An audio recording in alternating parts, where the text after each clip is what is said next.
লিকুল্লি নাবিয়িন দাওয়াতুন মুস্তাজাবা, প্রত্যেক নবীর জন্য একটা স্পেশাল দোয়া আছে, যে দোয়াটা করতে দেরি হবে কিন্তু কবুল করতে দেরি হবে না।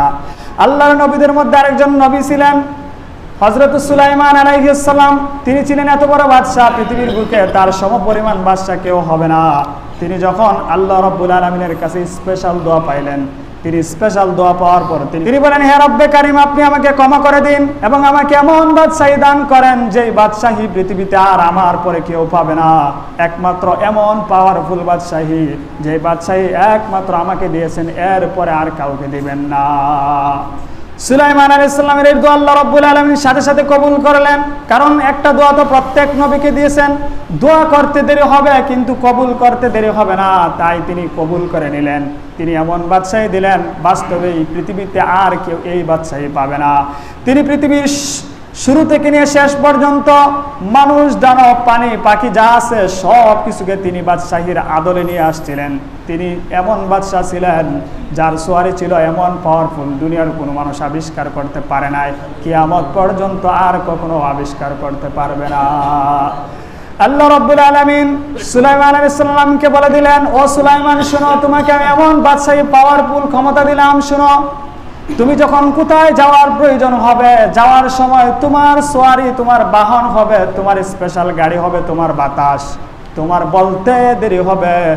1 মাসের রাস্তা কয়েক মিনিটে, সেকেন্ডে ওইখানে পৌঁছায় দিতে দেরি হবে না। জুড়ে বলুন সুবহানাল্লাহ। পৃথিবীর এমন কোনো বাদশা আছে নাকি ইঞ্জিন ছাড়া কোনো গাড়ি আছে নাকি এই পৃথিবীতে আবিষ্কার করতে পারে নাই?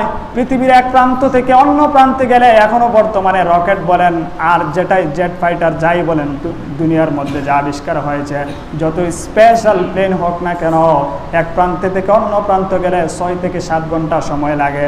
কিন্তু হযরতে সুলাইমান আলাইহিস সালামের 6 থেকে 7 ঘন্টার সময় নয়, কিছু মুহূর্ত, শুধু কয়েক সেকেন্ডের ভিতরে পৃথিবীর এক প্রান্ত থেকে অপর প্রান্ত পৌঁছে দিত বাতাস, ঠান্ডা বাতাস, গরম বাতাস, এইভাবে পৃথিবীর প্রত্যেকটা স্থানে তিনি ঘোরাফেরা করতেন। সুলাইমান আলাইহিস সালাম পিঁপড়ার ভাষা বুঝতেন। পবিত্র কোরআনে পিঁপড়ার নামে একটা সূরা নাজিল করলেন, সূরাতুন নামল। আল্লাহ রাব্বুল আলামিন সুলাইমান আলাইহিস সালামকে এমন বেশি নিয়ামত দিয়েছিলেন, তিনি পৃথিবীর অনেক প্রাণীর ভাষা বুঝতেন যেটা অন্যরা বোঝে না। পিঁপড়ার ভাষা বোঝাও তিনি একটা বিশেষ একটা অর্জন ছিল। আল্লাহ রাব্বুল আলামিন সুলাইমান আলাইহিস সালামকে পাখির ভাষা বোঝার তৌফিক দিয়েছিলেন, এমন ক্ষমতা দিয়েছিলেন।